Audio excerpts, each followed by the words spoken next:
And let me get the headset on. And how about we use all the first-year fellows have led. Dana, do you want to be the leader this time? Sure. Can you guys hear me? I can. Okay. So this is Justin. He is a 5-year-old patient. They just brought him up from the ED, and you can see his vitals hopefully displayed on the monitor. He's already intubated. He's already on the ventilator. I don't have a ton of history. The ED said they had a multi-vehicle trauma, and they just needed to get him out of the trauma bay so they could take the traumas that were coming from the car accident.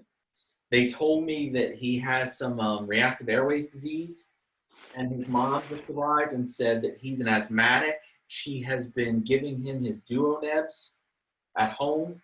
He tends to get a little bit sicker when the pollen comes out in May, and he's been coughing at night a lot, and she's been giving him his albuterol a lot, to the point that she emptied one of the canisters and got a new one, but he just got sicker and sicker. She drove him into the ER, and she said when they wheeled him back into the ER room, he just stopped breathing, and they put him on this ventilator, and they brought him up.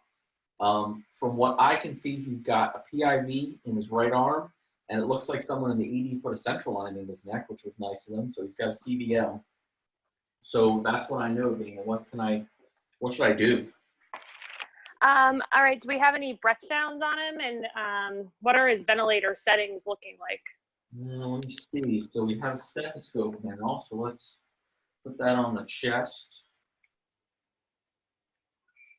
Listening over the right. Listening over the left. He's very tachycardic. I hear a flow murmur. He sounds like he's got pretty clear inhalation, but I don't hear any exhalation at all. I don't even hear a squeak. And you said you wanted some vent settings, so let me get over there. He is on PRVC. He's on 100% FiO2. He's on a 6 cc per kilo tidal volume.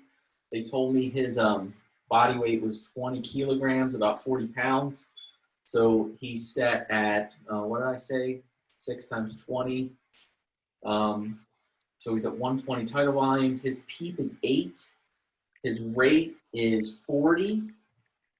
And I said his FiO2 is 100%. Mm-hmm. And he's got a pressure support of 10.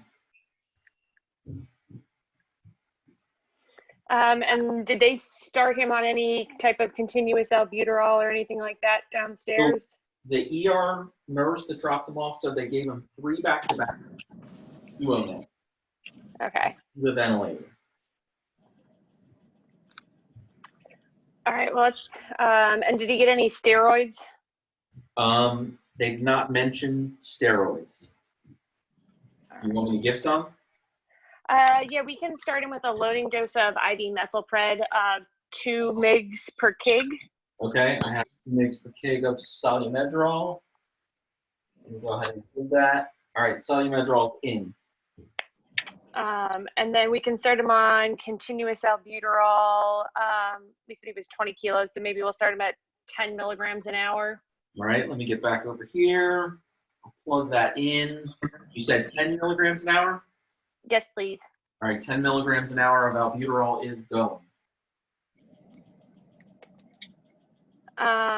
And just getting some history from mom. Has he ever been admitted for asthma before, or to the intensive care unit for asthma before? So she said he was in the ICU one time when he was 2. So it looks like his stats are somewhat drifting. Do we have any terbutaline that we could try for him there? So I have a syringe of Epi, and I have a syringe of Turb. Which one would you like and how much? And you said you want a blood gas, so let me draw one off the central line, make sure that works. And it looks like his stats have kind of slowly drifted down to 90%. He's more tachycardic, which is probably secondary to our terbutaline infusion. Any changes in his breath sounds? Let me listen again. He's really desynchronous, like his chest is moving weird with this ventilator. They said they got a chest x-ray as soon as he rolled into the trauma bay. I think we can pull that up. Can we get that up? Can you guys see that?